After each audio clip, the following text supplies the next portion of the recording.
What Jesus and Psalm 22 both teach us is that you have permission to bleed. You have permission to be human, and you have permission to feel bad about what you're going through. Psalm 22, it starts like this exact quote, my God, why have you forsaken me? Why are you so far from saving me, so far from my cries of anguish?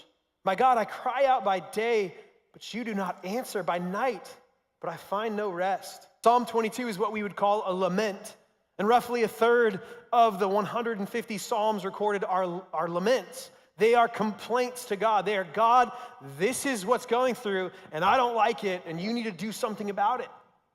And what it teaches us is, look, that lament is not the opposite of faith. It's the evidence of faith.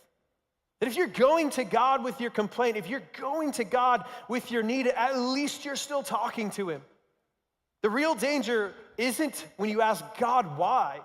The real danger is when you stop asking God altogether.